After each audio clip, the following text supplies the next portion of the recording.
Welcome. And I just wanted to say thank you, Brian, Emily, Nick, and the whole Unwrap team for inviting me to help with this today. I'm Pete Giordano, and I work at Scale Venture Partners as a CMO EIR, Executive in Residence, and I help our portfolio companies unlock growth.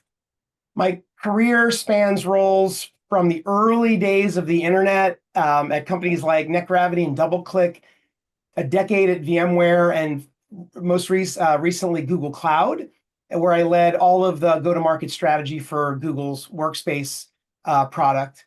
I'm a two-time founder during market downturns, and that gives me some firsthand experience and some resilience to navigate, critical transitions. And I've learned that like my superpower is really helping startups translate very complex go-to-market problems into a clear strategy. And I sort of get in the mix of things, and I try to diagnose whether the challenges are coming from product or market or execution gaps.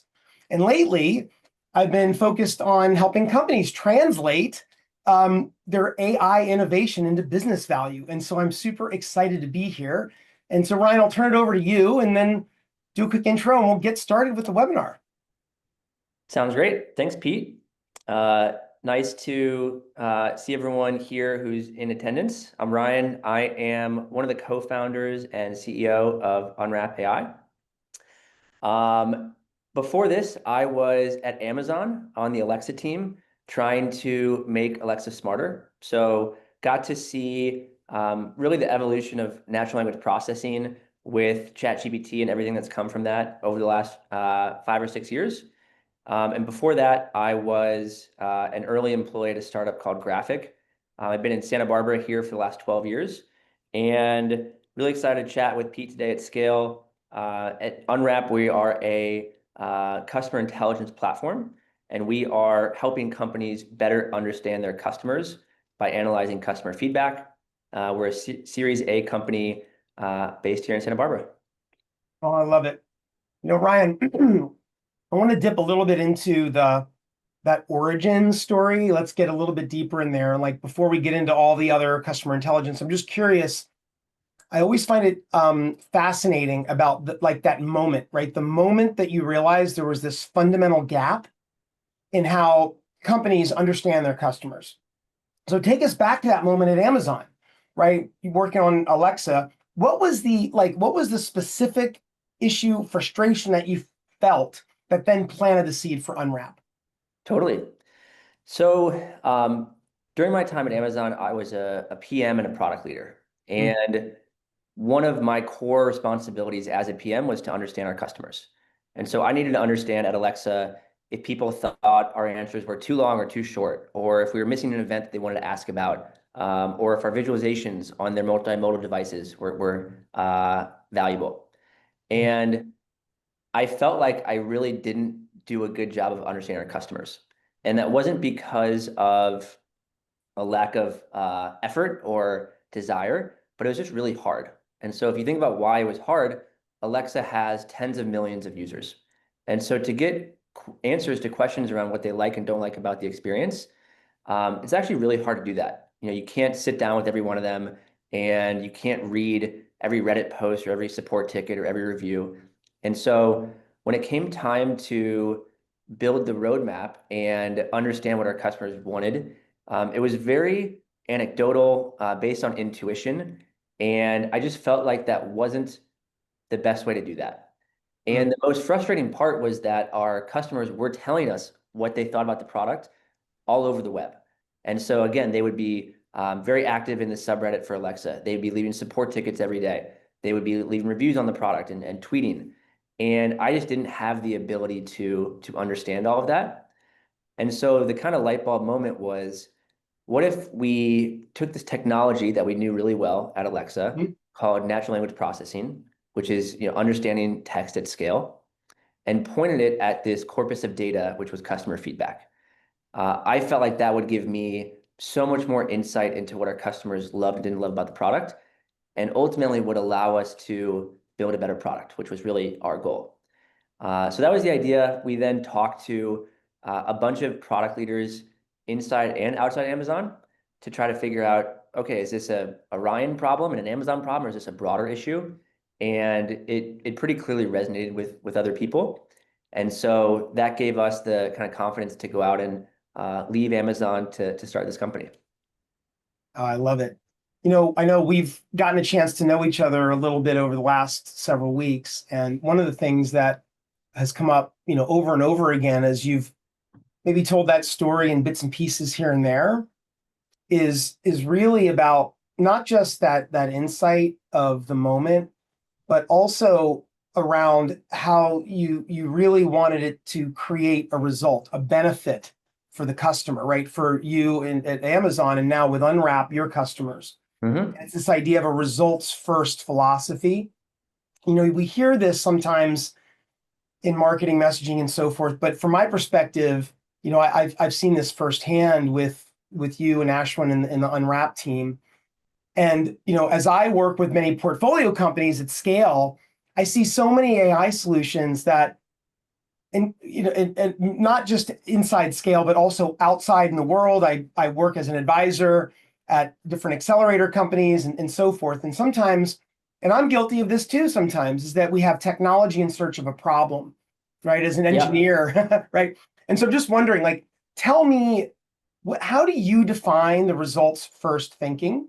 And Yeah. how does that help you guide and really shape the day-to-day product decisions that then creates this product that provides all this benefit to the customer?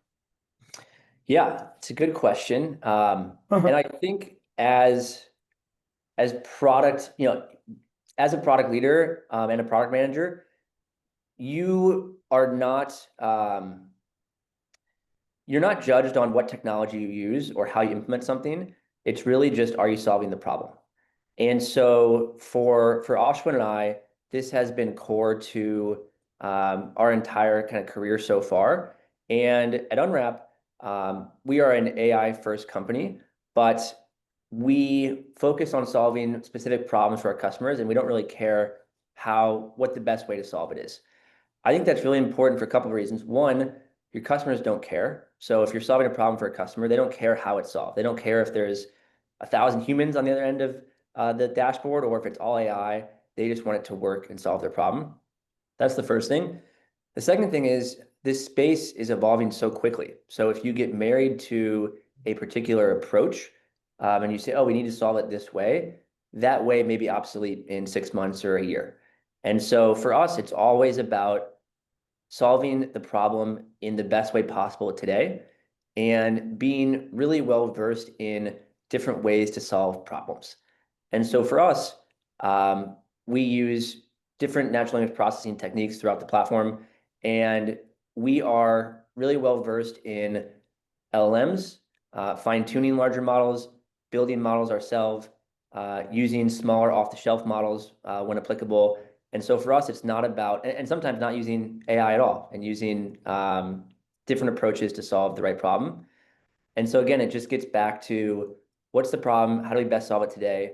Because the customers don't care what the end result, what technologies use. They just care about, does it work? Yeah, I love that. There's an old ad from the 1940s, and it read something to the effect of, nobody wants a drill, they want the hole, right? Customers, they just want the result. Yep. And right there, the drill bit or the drill is a means to the end, and it serves a certain purpose. So I love that journey that you've described there.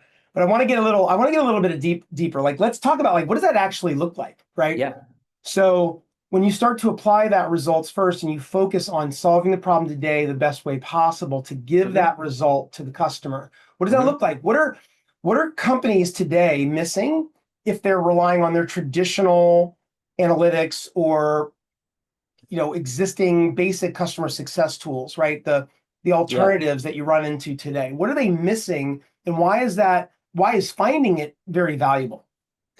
Yeah, so I'll talk about what they're missing and then how we solve that problem. Awesome. Yeah. So when I was at Amazon, there was two things that I wanted to do as a product leader. One was understand with the existing 10 issues I knew about or 10 priorities, which one was most important to our customers. So we got to improve these 10 things. Which one is most important to our customers? That one we could do a decent job of, because we could then, once we know what we're looking for, we could then look for evidence to prioritize that. The much harder problem was, show me things that I don't even know customers are experiencing that are problematic. So I don't know what the issue is. I have no idea of finding it out. I need to find new issues that customers are experiencing. And so when we started Unwrap, that was the harder problem, and one that we thought was more valuable to solve. So existing customer intelligence platforms may say, hey, here are the 10 things that customers are complaining about. And you'll know the things, you'll know the large buckets, right? For us, it was really valuable to show our customers new things that they've never seen before. So new friction points that the customer had never experienced before, and get that in a really digestible format. So instead of someone having to come in and build their own dashboard or write their own query, we wanted to proactively send alerts and emails to people saying, hey, here's a new issue that you probably aren't aware of. It's growing to this percentage, and we think it's this important to fix. So for us, that was the real differentiator, was surfacing insights that customers didn't know about. And for us, when we're onboarding a new customer, if we're able to show them something new in the first minute, their eyes light up and they're hooked. And that's when we know we've done a good job. And the reason why that's a differentiator is because it's a hard problem to solve. Again, it's much easier to say, here's a list of 10 things, go prioritize those. It's much harder to say, show me something I don't know today. And we have relied on a combination of human and technology, of human work and technology, to basically make this possible. And the approach that we did not take was, we're going to automate this 100% from day one. We don't care what we're going to prioritize automation over quality, and we're just going to, have no humans in the loop. That would have been the wrong approach for us, because the quality wouldn't have been high enough, and the customers would have suffered because they're not going to get the right insights. And so we took the approach of, we're going to deliver the best insights to every single customer from day one, and we're going to automate that more and more over time. And so for us, it was easy when we had 5 customers to have more human in the loop, right? To say, hey, is this a good insight? Yes or no. As we've scaled now, that's obviously not possible, but we've always kept the same quality bar. And so luckily, we've gotten better at scaling this and automating this to now where it's actually pretty much fully automated. But we didn't take that approach from the beginning, because that would have not, we didn't have the right approaches, we didn't have the right technology, and the quality would have suffered. And so for us, it was, let's maintain the quality bar, and over time figure out how to automate more and more of the process.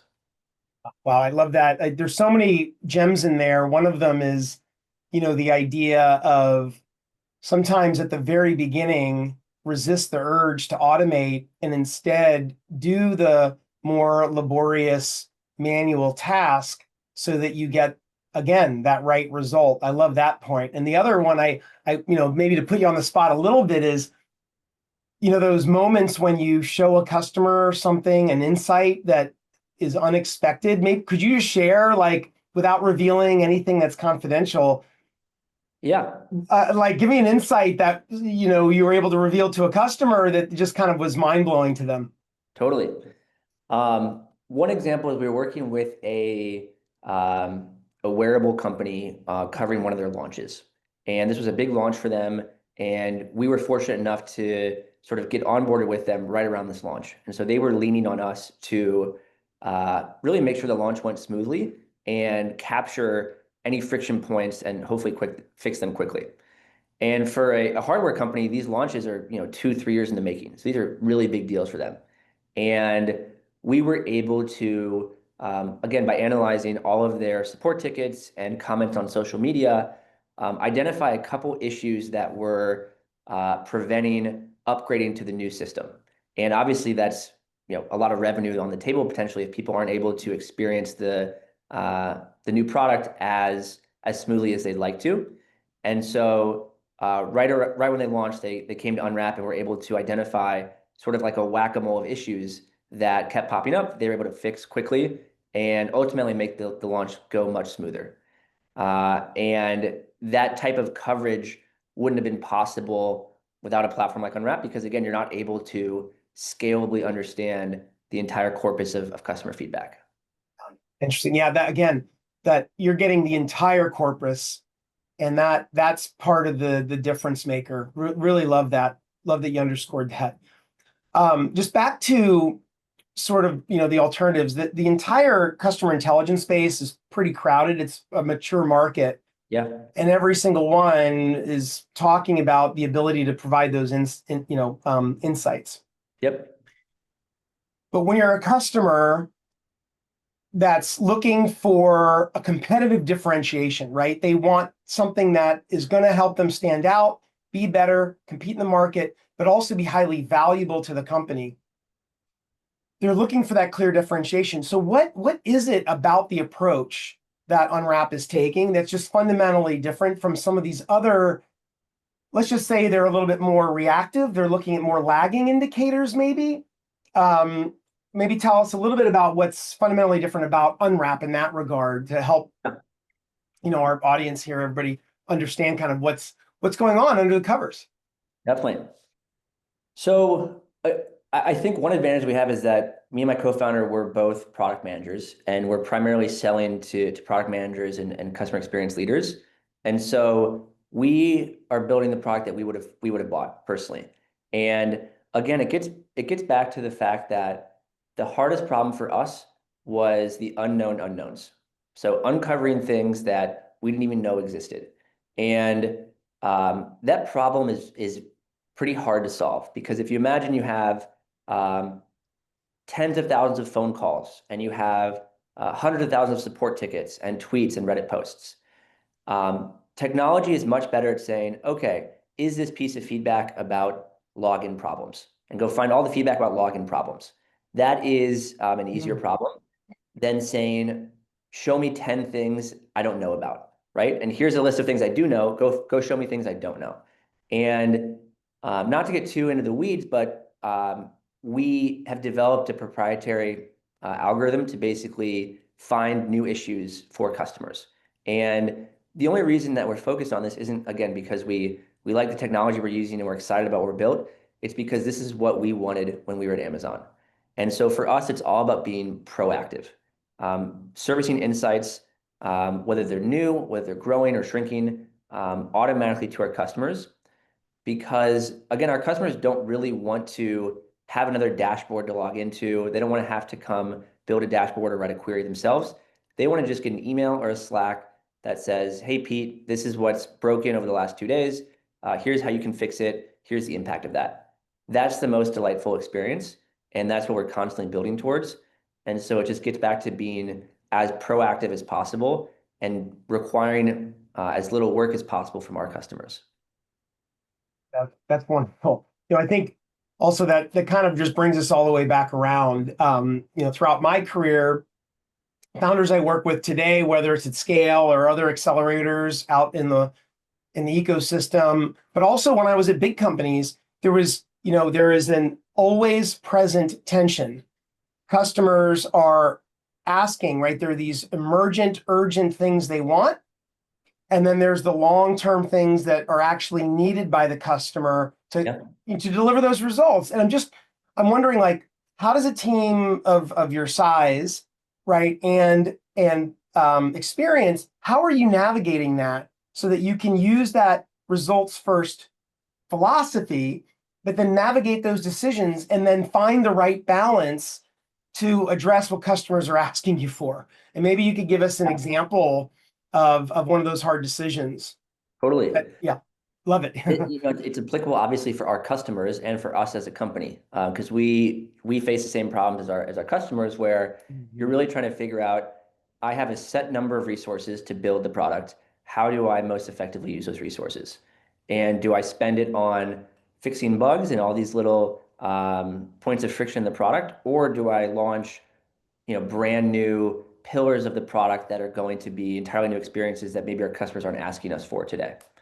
At Unwrap in particular, obviously the answer is both. You have to do both all the time. And the trade-off comes to, really for us, what is going to keep customers happiest and making sure that they continue to renew, but also finding new opportunities to serve more of their needs and finding new streams of revenue that maybe we didn't tap before. So I don't have I wish I had like the magic answer where it's like, X% on this and X% on that. For us, it's always about understanding what the customer needs are at a really deep level and understanding the general space that we are addressing their needs and other needs that we are not addressing today that we could. So, for example, we previously did not have a way for teams to understand how effective their support teams were at handling tickets. We are analyzing a lot of our customer support tickets. And so it was natural for us to say, hey, we're going to help them understand how to make their agents more effective. That was it's a new line of business for us. But that doesn't mean that you can abandon your existing customers' needs and all the friction points they're experiencing. And so it's a constant balance, and it comes down to really just, again, understanding what they care about and what needs are not met today. Yeah, that's great. I think that wraps up the conversation part of this. I know we wanted to leave a few minutes for questions, and I wanted to check in with maybe Emily and Nick on any of the questions that we might have from our guests today. Yeah, I don't see any in the chat, but maybe I just ask the panel or the attendees. Anyone who's here, do you guys have questions that, whether for me or Pete, that we can help answer?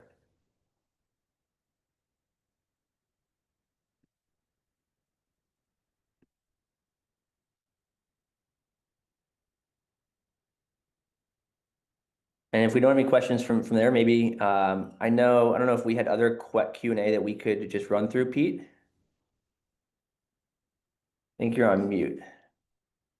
I don't know how that happened. Yeah, there is one here. It's just around,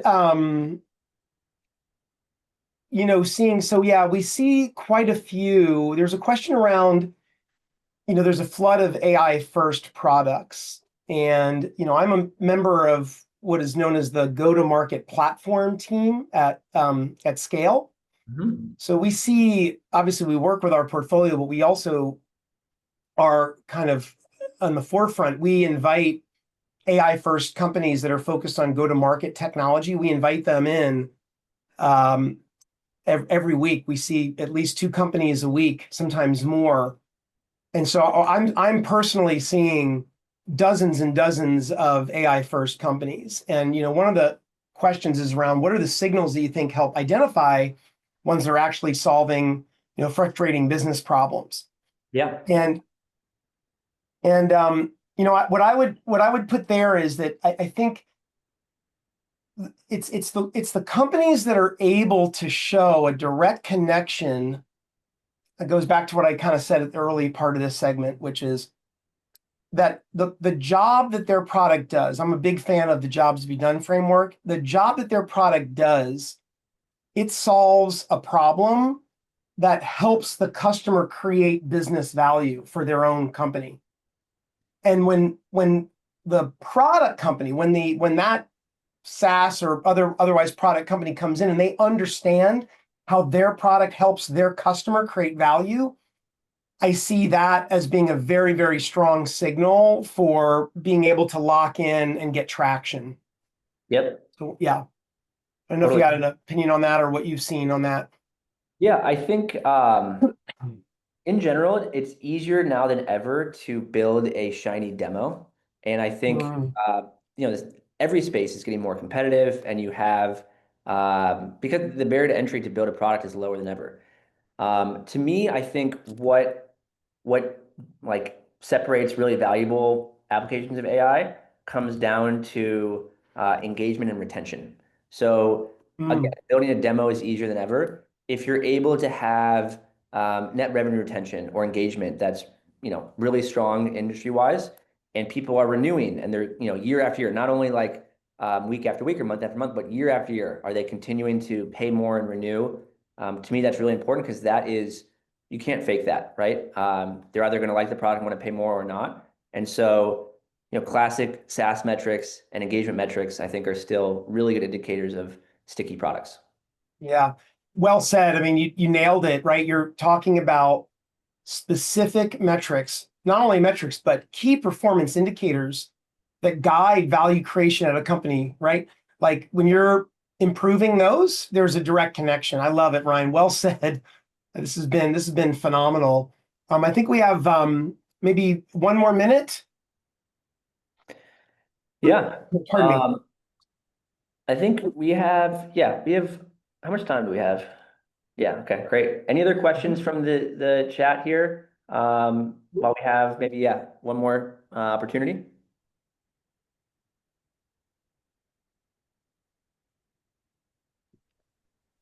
Team, a question came through the chat. What is the most technically challenging problem the team is tackling right now?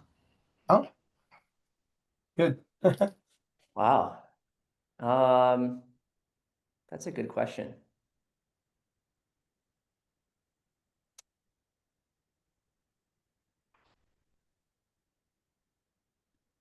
So for us right now, I would say a really hard problem that's front of mind is it kind of gets back to like as you scale, things have to be more automated and more efficient. And so for us, processing all of this data for all of our customers is actually pretty hard to do in a cost-effective manner and in a time-sensitive manner. So for example, one of our customers receives 1 million pieces of feedback a month from support tickets and phone calls and social media, and they want alerts in real time. And so to process all that feedback every single day and give real time alerts is actually pretty computationally intense. And we built systems when we were smaller that don't scale anymore. And so for us right now, it's a scaling issue. How do we provide the same level of service and the same level of quality, but doing so in a more cost-effective and time-sensitive manner? And that's a hard technical problem that we're working on today. That's fantastic. Very good. Okay. All right. Well, I think if there are no other questions, I think we're at about time here. And so, Ryan, I wanted to say thank you. Number one, just for you and to Ashwin and Emily and Nick and the Unwrap team for inviting me today. Really appreciate that. It was a pleasure getting to talk to you about this. And thank you so much for sharing really behind the scenes look at Unwrap and, where you came from and how you really address things. And that's something that I love about the entire experience I've had is just the focus that this team has had on those results and the direct connection between what problem are we solving to how does that create value for the customer? What KPIs are being improved? And so it's just been a real pleasure for me. So thank you for that. And thanks again for the time today, everyone. Yeah, thanks, Pete, for your time and for the thoughtful questions. Thanks, folks who attended. Thanks, DC and Mike, for the questions. And thanks, guys, for organizing this. We'll see y'all soon. All right. See you, Pete. Bye-bye.